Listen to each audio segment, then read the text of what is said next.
Comment être inspiré quand on est graphiste? Bonjour à tous, je profite de ce trajet pour aller voir un client de design de montres pour répondre à une question. Quelqu'un qui avait mis un commentaire sous une vidéo. Comment être inspiré quand on est graphiste? Comment avoir cette créativité qui déborde et puis de finalement avoir cette capacité à pouvoir proposer plein d'idées, plein de créations à ses clients. Alors la première chose, en fait, je pense qu'en tant que graphiste, c'est ce qui est demandé, c'est d'être curieux. Il faut être très très curieux, de voir ce qui se passe autour, que ce soit au niveau visuel, que ce soit au niveau culturel, que ce soit à tous les niveaux, d'être curieux, mais surtout au niveau visuel. Par exemple, quand vous vous promenez dans la rue, quand vous regardez des panneaux d'affichage, même d'aller au cinéma, de sortir, de voyager, de voir plein de choses, d'être curieux. Et puis, avec cette curiosité, vous allez pouvoir développer votre esprit critique et puis de dire ouais, ça c'est bien, ça c'est équilibré, là il y a une tension, là il y a du contraste. Qu'est-ce que je ressens quand je vois un visuel comme ça? Qu'est-ce que je ressens quand je vois une idée ou un concept comme ça? Et puis de développer cet esprit critique va pouvoir aiguiser votre œil créatif et va vous permettre en fait de pouvoir développer ces idées. Moi, avant de commencer mes études de graphisme,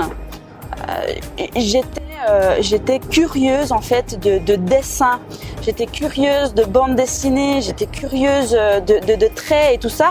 Et au fur et à mesure que j'étais à l'école, que je travaillais avec d'autres graphistes, j'ai vu en fait que les graphistes, ils étaient curieux de tout, ils lisaient énormément de livres, des livres de graphisme, ils voyageaient beaucoup, ils prenaient des photos et tout. Et du coup, ça permettait de développer cet esprit créatif, cet esprit critique aussi, pour avoir votre propre idée, pour pouvoir développer votre propre perception en fait du monde visuel. Alors pour pouvoir être inspiré, le deuxième conseil que je pourrais vous donner, bien sûr, c'est de poser un cadre.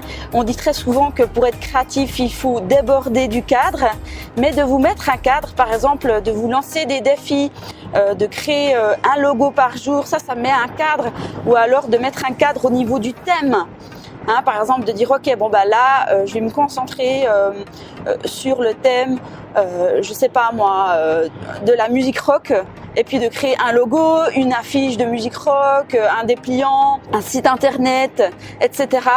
Et puis de faire des recherches, d'aller sur Google Images, d'aller sur Pinterest, d'aller sur Dribbble, d'aller sur plein de plateformes où c'est qu'il y a des personnes qui sont créatives. Et en fait, juste le fait de poser un cadre et puis d'être le plus créatif possible dans ce cadre va vous permettre de développer votre inspiration. Essayez de retenir ce que vous aimez, ce qui vous attire dans ce cadre et de créer quelque chose de physique, de créer aussi des projets fictifs pour pouvoir développer votre portfolio. Tout ça, ça va faire que vous allez pouvoir développer votre inspiration. Le troisième conseil que je peux vous donner pour être inspiré, c'est de créer quelque chose tous les jours. Et puis finalement, de se créer comme ça une habitude de pouvoir créer, un logo par jour, de pouvoir faire un dessin par jour, de pouvoir, créer quelque chose en lien avec l'actualité, mais chaque jour.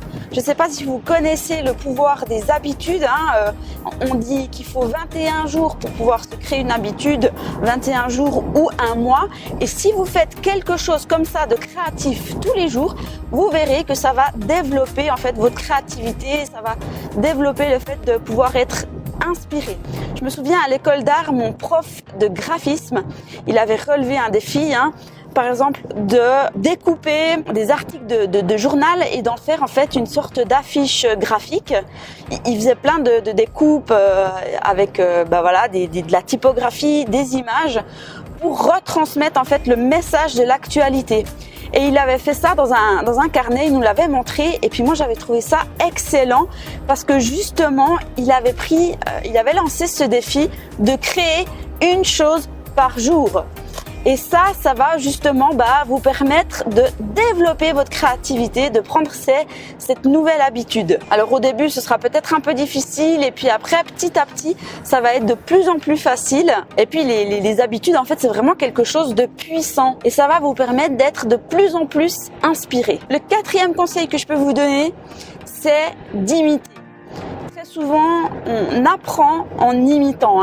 On fait beaucoup les choses par mimétisme. Donc, imiter des graphistes, essayer de reproduire les mêmes affiches, les mêmes logos, essayer de regarder comment ils ont créé, en fait, comment il y a eu ce processus de création et de faire exactement la même chose.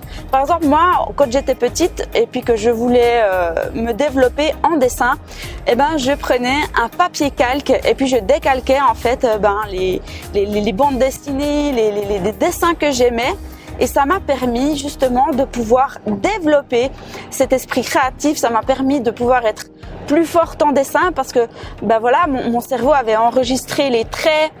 Et du coup, ça m'a permis vraiment d'apprendre à dessiner en imitant. Donc, imitez les grands, imitez ce que vous aimez comme création. Faites la même chose pour pouvoir être créatif. Et ça va pour vous permettre aussi par la suite d'être plus inspiré. Le cinquième et dernier conseil que je peux vous donner pour être inspiré, c'est d'avoir des mentors, d'avoir des modèles, que ce soit dans le graphisme, dans le design, dans n'importe quoi au niveau visuel ou même ailleurs, et de vous en inspirer.